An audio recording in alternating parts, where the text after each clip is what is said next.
Най-големият разболяващ фактор за човека е стрес. Точно така. Лекува плешкане. Не търси причината, която инервацията от черен дроб и жлъчка отре горе. Човек иска да бъде здрав, да не чака да го заболи, за да отиде някъде и да потърси помощ. Жлъчката, тя е най-важният орган. Тя е диригент в нашето тяло. Запека е най-големия бич. Това, което видях един човек, който стоеше с отворена уста. Едва му дишеше. Аз казах, ти ще живееш. Тялото дава знаци. Но не трябва да го чуем това. Аз защитих патент. Пламена, здравей, много ми е драго. Здрасти.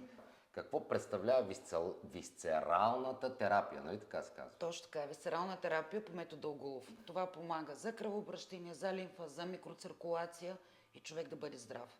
Къде се концентрира? На кои органи обръща внимание? Втория мозък в корема. Тоест, неинвазивно, масажираш. Как точно? Разкажи Влезам ми. около органовото пространство, започвам да търся оплътнения. Има ли човек, който без тази терапия, на около 30 години, да речем, всичко да му е наред, кръвоснабдяването на всички органи да му бъде окей, без да е правил тази терапия? Не, няма, защото първия мозък, където се мисли, чувства, емоции и сетива, реагират и на вътрешните органи. Свързано ли е нашето здраве, особено органното ни здраве, съответно и на цялото тяло, с стрес, напрежение, яд, нерви и така нататък? По какъв начин е Зависимост свързано? как реагираш, така реагират и органите. Ако има реакция, ще има някакви симптоми. Ако няма реакция, няма да има. Тоест в твоята практика, от колко години го практикуваш? Но 10. От 10 години. Да. В твоята практика си наблюдавала хора, които идват при теб с проблеми на база нерви, стрес, психически разстройства и така нататък. Да, И ти можеш да им помогнеш. точно така.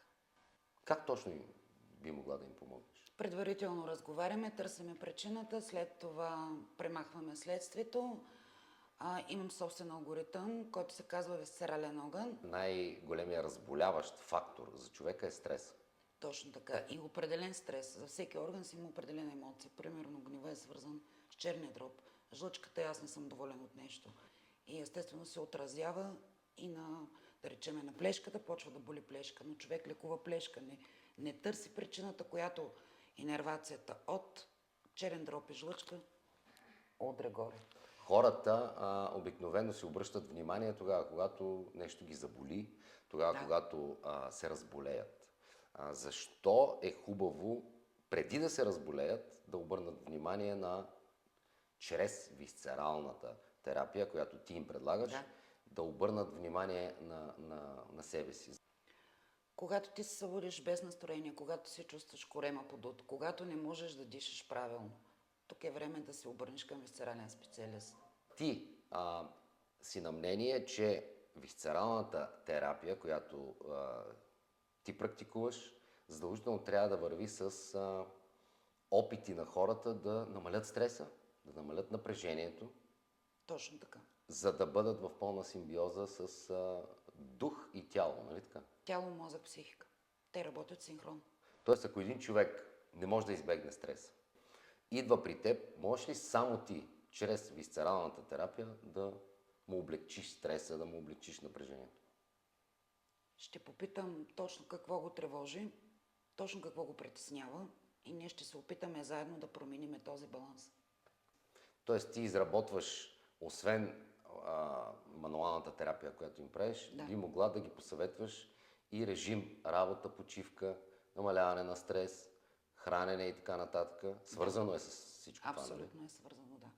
Аз самия съм подложен на стрес, работя с стресирана работа, защото работя с много емоции, с много, как да кажа, неясни неща. Импровизирам много често, налага ми се постоянно да не знам какво ще следва в някакво предаване, в спектакъл и така нататък. Винаги импровизирам.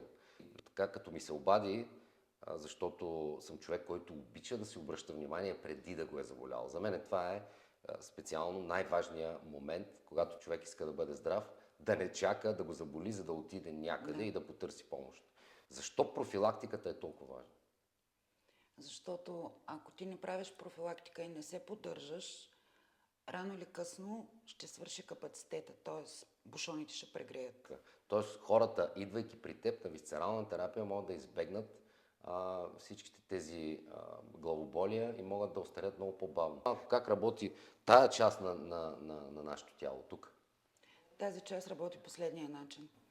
Ако не се пускат жлъчни сокове към 12-пръстник, тънки черва и няма дефекация, запека е най-големия бич. Но никой не обръща внимание на запека. А за или против добавките си ти? Честно казвам, аз добавки не пия. Никакви. Никак. Какво пиеш ти? Правя примерно един курс, да речем месечен с мултивитамини и когато имам нужда от нещо, тялото го усеща.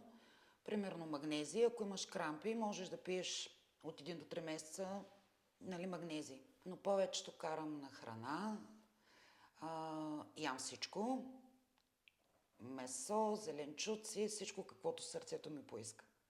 Много от хората, като им кажеш органите, ето тук, си представят два основни и мислят най-вече за тях. Бял дроб, черен дроб. И за това се грижат обикновено. Нали? За черния дроб гледат да намалят, ако пият алкохол, да намалят алкохола, лекарства да понамалят колкото могат. И така, за белия дроб, ако пушат, гледат да понамалят цигарите и така нататък. Окей, това са два много важни органа. Кажи за останалите, които се намират тук. Отделителната система. За черния дроб отделителната система са червата. Ако там има някакво условие създадено, т.е. си попрекалил с повече неща, и ако сложиш едни емоции, задържаш гнева, не си изразяваш мнението, стискаш здраво. И всичко това, и колкото и да гладуваш, колкото и да следваш някакъв режим, ако ще и да си и на фастинг, и на не знам с какво, на каквото си поискаш, докато тук не се подреди, тук никога няма да се подреди. Първо се работи тук, после тук. Добре, успоредно може, нали? Даже най-добре е успоредно да се работи. Задължително. Защото някои не могат да си помогнат тук, докато не се чувстват добре тук. Добре, значи какво имаме? Черен дроб, бял дроб.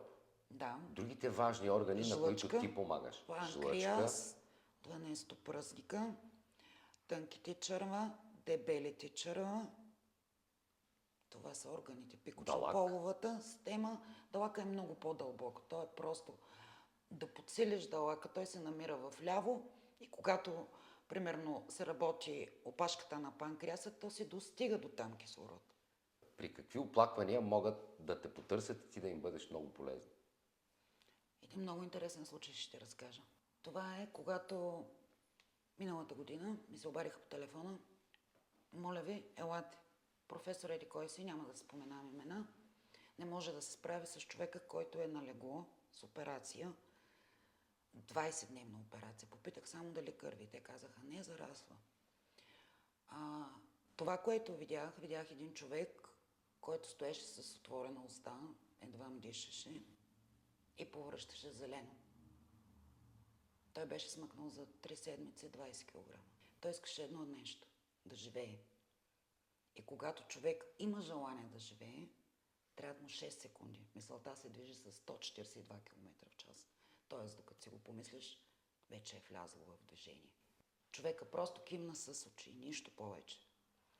Започнахме да правим висцерална терапия. Неговата храна стигаше само до хранопровода, затова той повръщаше. Всички клапани са затворени. Той не може да обработва нито системи, абсолютно нищо. Аз тогава казах 50 на 50. Те казаха, да, добре, съпругата, съгласна съм. Започнах да работя с този човек и аз видях как той започна да уринира. Той само се отвори устата и каза, аз пикая. Аз казах, ти ще живееш. Защото когато човек се страхува, бъбреците се свиват, започват да събират течности до последния дъх, за да могат белите дробове да поема последен дъх, нали, както диша през устата, примерно. И когато се освободи тази вода, а водата е защита, още малко да живее, дано да иска да живее, нали? Подсъзнанието си го казва това. И след това на другия ден аз отидох и те ми казаха, че съм правили гастроскопия и са видели, че храната е в тънките черва, което значи клапаните вече ще се отварят. Вечерта ми се обадиха, че има дефекация. човека е жив и работи. Жив и здрав до ден днешен. Да, и Супер. качил 20 кг. Супер. Но това е бил тежък случай. Най-тежкият С случай. който да се А справиш. представи си останалите, които идват, тук ме пробоцва, там ме пробоцва, там ме боли, тук ме дърпа. Тези случаи са просто... Дошло е време. Тялото дава знаци. И ние трябва да го чуеме това. Кои са симптомите, по-леките симптоми, не говорим за такива тежки случаи, по-леките симптоми, които трябва да ги алармират, да си обърнат внимание, да се обърнат към тебе? Кои са Повечето най-важните? хора не могат да дишат добре. Дишане. Дишането е с корема. По принцип ние трябва да дишаме с корем. А как дишат повечето хора? Повечето дишат повърхност. С гърдили? С гърди, повечето Плитко. насечено, плитко, но това е благодарение на стреса, защото диафрагмата се свива, тя е мускул. Когато ти си в стрес и в напрежение, ти се свиваш, се борим с нещо, но всеки реагира по различен начин. Но първото нещо, което стяга, това е диафрагмата. Тоест, дишане. Да. Не добро дишане. Ако осъзнаят, че не дишат достатъчно дълбоко, правилно и така нататък, защото дишането помага на масажирането на органите, правилното дишане. Друг симптом. Болка в кръста, примерно, може да е... много пъти се бъркат, отиват и казват, да, това е протрузия или да, това е вече към херния, ние ще наблюдаваме и така нататък. А всъщност той може да има спазъм в червата, може да има срастване, може да има възпалителни процеси. Всичко това трябва да се помогне чрез кръвообращение и микроциркулация. Добре, сън. Сън е най-важното нещо. Да, Сън мисълта лекува. ми е, ако не спят добре, може ли да бъде свързано това нещо с Това тази вече е част? емоционална част. Тоест, мозъка не те остава да заспиш, защото имаш да решаваш, примерно, предния ден задача. И мозъка казва, не е време за сън. Решавай. Когато решиш задачата, всичко се идва нормално. Изпотяваш се, отпускаш се, започват леки крампи, микроциркулацията тръгва. Добре, значи общо взето, ако имат, те повечето имат неправилно дишане, могат да се обърнат към теб. Ако имат подуване на корема, газове, затруднена дефекация и така, уриниране, пак могат да се обърнат към теб. Ако имат стягане в коремната област и където и да е всъщност прищипване на диафрагмалният нерв е най-важният нерв. Той тръгва отляво, влиза си в корема, там се извършва функциите, помага на храносмилането и така нататък. Някога болиме шията, всъщност не е шията, самия диафрагмален нерв. Много хора всъщност се притесняват и не им се ходи на такива профилактични прегледи в болница. Най-често се сеща, трябва да отида на един профилактичен преглед, на гастроскопия, колоноскопия и така нататък. Но не го правят, забавят го във времето. Могат ли хора, които имат неоплаквания, дори в минимална степен, да дойдат при теб, преди да отидат в болницата и да си направят гастроскопия и така нататък, и ти да ги посъветваш, да им кажеш в какво състояние е техния организъм? При мисълта, че даденият човек има някакъв проблем и вече мисли за лекар, той трябва да отиде на лекар. Аз първо им предлагам да отидат да си направят изследване. И след това да дойдат. Задължително, за да видим в какво състояние, дали има възпалителен процес, дали няма възпалителен процес. Защото не може така насляпо. Аз не съм баба Ванга и нямам рентгенови очи, но с ясното съзнание, че те не са болни, а просто да видим състоянието какво е. Добре, хората са здрави и се чувстват добре, но възрастта напредва при някои, при всички. Идват при теб, можеш ли да им направиш диагностика? Единствено нещо, което се прави... Че са добре. И е чисто, и е добре, колко му трябва на човек да може да диша добре и всичко да се работи както трябва. Ето ти ясния отговор. Кислород. Ето ще ти кажа, например, кое мене ме доведе при теб. Ти ми се обади, ние се познаваме с теб от 15 години вече. Сме се виждали преди 15 години, работили сме по съвсем други неща. Ти си ми организирала участие, концерт в Русе. И наскоро се свърза с мене да ми кажеш, че си тук, че с какво се занимаваш, да ми разкажеш на 2 на 3. И първата ми мисъл беше, аз съм добре, което е супер. Но Идвам при тебе, за да кажеш дали наистина съм добре. Което е един изключително важен елемент. Човек да си обърне внимание, докато е здрав и се чувства добре. Аз дойдох при теб, за да се уверя, че съм добре. Защото аз се чувствам добре, но ми пука за здравето ми и искам да се чувствам добре. Сега съм на 45. Хора, които като цяло се чувстват добре, защо да дойдат при тебе тия хора? Има ли нужда да дойдат? Сега ще ти обясня. Да. От моята практика съм виждала 2-3 човека, които са добре. Това са хора, които като теб мислят положително, грижат се за здравето, не прекаляват, не се вглъбяват да тренират 24/7. Изказват всичко каквото имат, не трупат нищо, имат проекти в живота, имат цел в живота. И такива хора не се имат нужда, защото ти също минаваш в режим стрес. Естествено, всеки минава от нас. Точно така. Но когато се освободи дишането и когато достигне кислород, тези хора могат да продължат да се възстановяват от само себе си. Нашите органи регенерират. Всички органи. Знаеш ли, че стомаха, той е тъкан, мускулна тъкан, се възстановява точно за 4 дни. Става чисто нов стомах. Черният дроб може да стане чисто нов за 4 седмици. За 4 седмици? Да. Как? Защото той е гъба пълна с кръв. Добре, но много хора не могат да си променят начина на живот. Не могат. В момента защото не могат. Не искат, Бененчо. Не, ти можеш да им помогнеш на тия хора да се чувстват по-добре, въпреки че не могат да променят начина си на живот. Те ще намалят темпото. Това се нарича хора на кортизол и адреналин. Нашия организъм не е отстроен така да работи. Природата не го е измислила по този начин. Не, можеш да ги посъветваш какви малки неща могат да направят в това ежедневие. Дишане, упражнения за органите. Да, разбира се, винаги в нашата програма за всеки индивидуално, според начина на живот, включваме дори 5-минутно движение, 10-минутно движение, сме устроени да ходим, да се навеждаме, да клякаме. Всички тия неща са нашето ежедневие. И когато обясниш на човека защо трябва да го прави това, той осъзнава, че това му е важно. Примерно, дъщеря ми има една терапия, която се казва миофациална висцерална терапия. Това е за тъканите. Точно там Християна Червенкова, и тя се занимава с нещата, които ти правиш. Занимава. И сте си разпределили. Ти правиш висцералната терапия, нали така? Да, и висцерална терапия, и Християна прави висцерална терапия.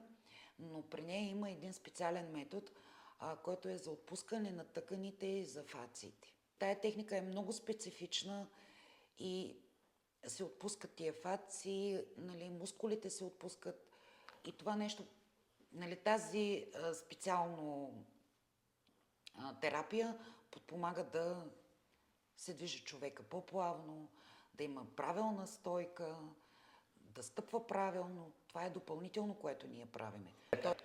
Защо е толкова важна лимфата? Защото това е канализацията. Това е отделителната система, която трябва да изхвърля боклука на събран от нашето тяло.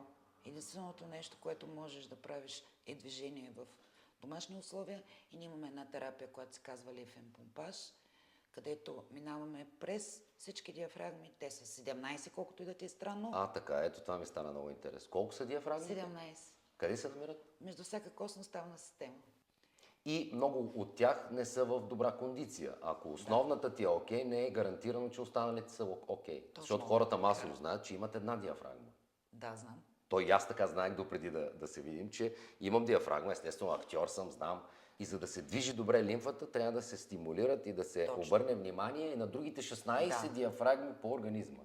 Да. Ти го правиш това в твоята терапия. Използваме метода Гуаша, метода поставяне на вендози, апарата на Онгулов, където има нужда и хората естествено работят със себе си, защото ако не работиш със себе си, не можеш да разчиташ, че аз мога да ти помогна. Тоест ти можеш да им препоръчаш какво могат да направят за домашна работа, за да раздвижат лимфата, за да подобрят дишането. Да. За да се чувстват по-добре изцяло. Точно така.